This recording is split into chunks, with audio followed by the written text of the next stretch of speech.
I wish someone had told me this years ago. And that's why I've made all of these pregnant equestrian videos. Hey everyone, it's Deanna Corby with Deanna Corby Dressage. Thanks for joining me today for another video. I cannot believe I am making this video. I am currently 41 weeks pregnant. I'm still out here teaching part-time. I never thought I would be pregnant for so long. When they tell you it's 9 months, it's really 10, by the way. But just wanted to give you guys a little update before I give birth here at the barn. No, just kidding, it's not gonna happen. Probably going to have to be induced. They don't like for pregnant ladies to go to past like 42 weeks, but just wanted to take you guys along for my afternoon lessons here today. I had an OB appointment this morning and took my midday nap and teaching this afternoon. Today's Monday and I have another appointment tomorrow with my OB, and then I'm scheduled to be induced as of right now on Wednesday night. Why am I teaching today, you ask? Well, I'm trying to stay busy so I don't go crazy wondering when the baby's gonna come. And I really love teaching, so doing what makes me happy, doing what keeps me busy.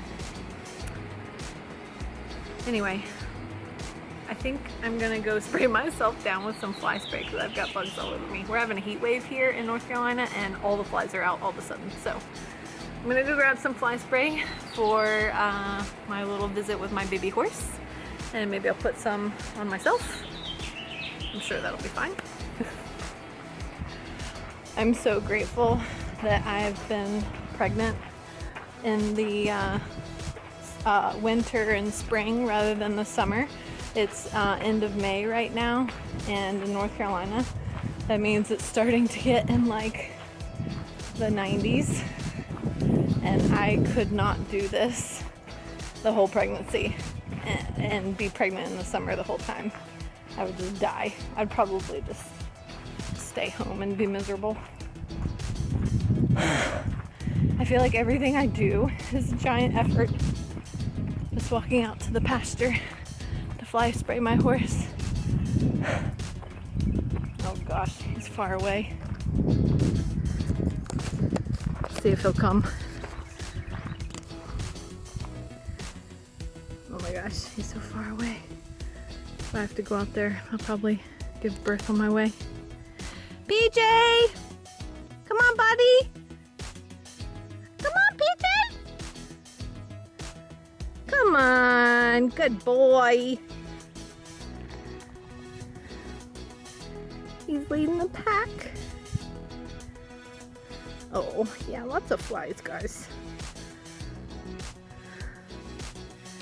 PJ, come on!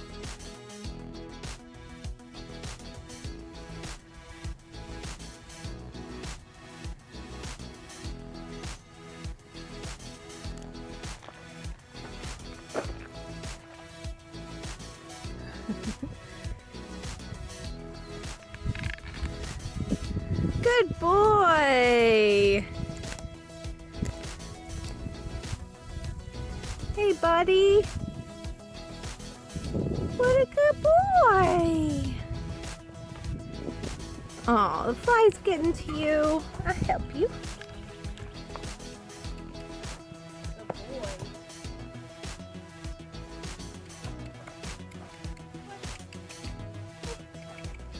Good boy.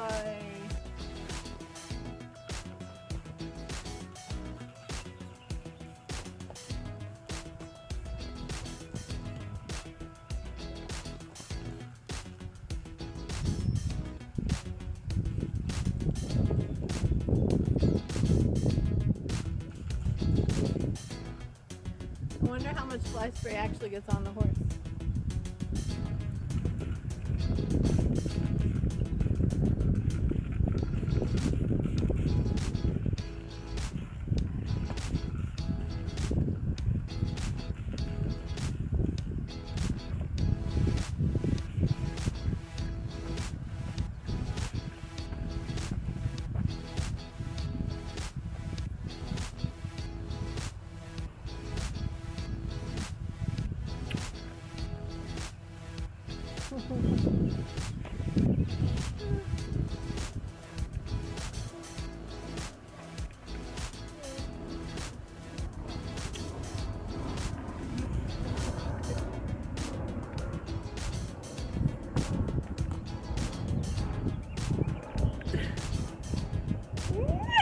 That tickles my ear. That tickles me.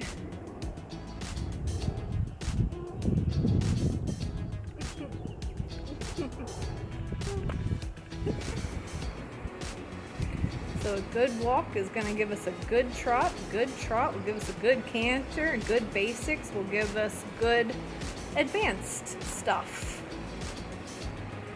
So even though you just got on, make sure you have a nice marching walk. Keep the right hand side of your body pretty long. A little bit of weight into your pinky toes so that your ankles surround her a little bit rather than your big toe flaring out. Great. Let's get a little bit better march.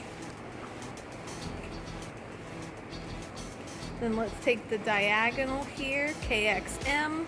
Maybe you give her a long rein now. See if we can get some stretch even though it's early. Looking for her, good job, her top line to oscillate. And you want to feel like she's carrying you to and fro, back and forth in the saddle, that your seat is following her movement and your elbows are following her movement. It would be nicer if she would walk, you know, about 2 more miles per hour though. That was a good stretch, but not quite enough energy. We want to set the tone for the rest of your ride here. And if we ask her for a good walk, she'll give us a good trot and she won't be surprised. That's better. Yeah. So let's go back to a medium length rein here. We'll do a couple of those transitions, free walk and medium walk, back and forth. Let's get some good bending in your next corner, and then let's do a leg yield in the walk. So after the opening, you can ask her to come up the quarter line. That's right. And then we're gonna leg yield towards B. So heavy left stirrup. Let's get some left bend happening. Bending her around your left leg. And yeah, let's come up the quarter line. Remember we talked about hands being low with her. Seeing her left eyeball a little bit for some left flexion, pushing her over to the right. Your left leg talking to your right rein. Relax your right leg so that your toe doesn't shoot out. Yeah. That's good. Yeah. Yeah. If I look down, should I be able to tell you? Yes. So say you're cantering on the left lead, or you're trying to canter on the left lead. Right. There's no shame in when you're learning to look down at the inside shoulder. And if the inside shoulder is going farther forward than the outside shoulder, then you know you're on the correct lead. So as a rider, you're not going to look back and look at her hind end because it's back there and it's under you. So all you can do is look at her front end. So number one, if you're on the wrong lead, it feels very uncomfortable. The horse is probably cutting corners and probably feels like they're leaning.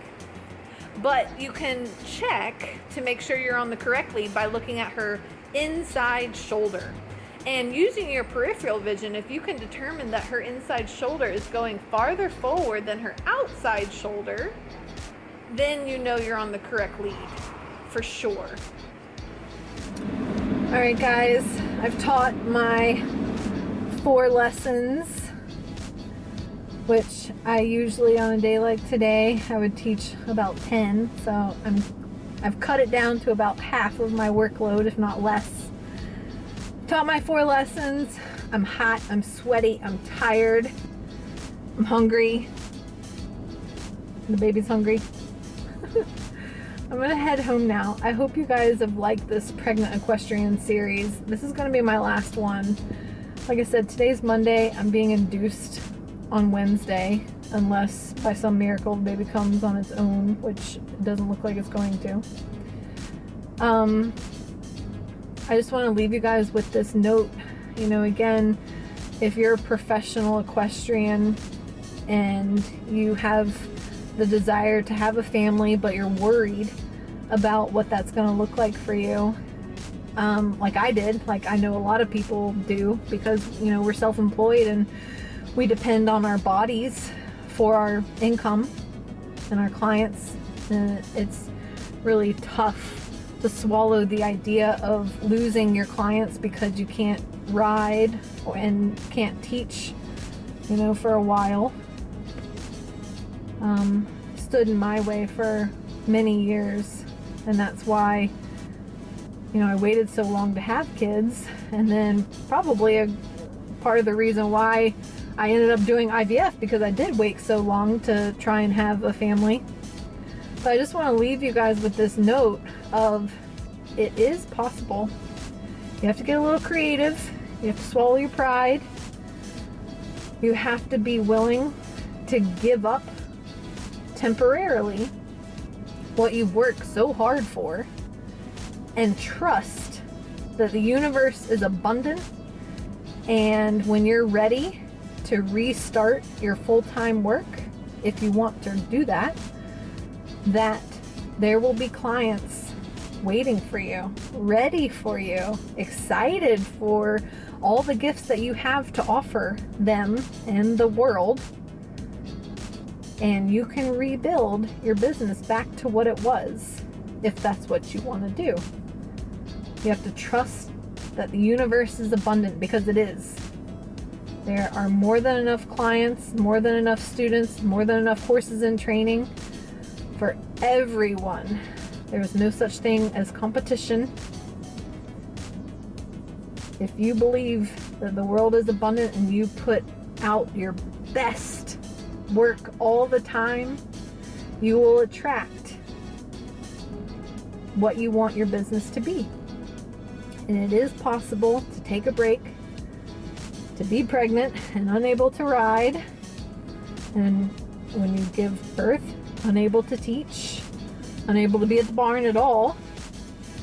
It is pregnant to take that break, focus on yourself, focus on your family, and come back fresh, if that's what you want to do. And yeah, it might be a little bit of a restart in some ways, but it's possible. Gotta get creative, but it's possible. You can have it all if you want it. I wish someone had told me this years ago, and that's why I've made all of these pregnant equestrian videos, because there's not a lot of them out there, I don't feel like, and I wish I had seen the videos that I've made in this series years ago, so I didn't wait so long and I didn't have so much anxiety about trying to start a family while, you know, trying to run a business and you know, being so worried about having all my clients leave me.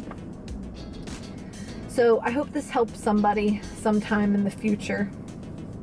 I'm not sure what the next video I make is gonna be like, but I will get back to my regularly scheduled programming of my horse training tips, rider position tips, and so on.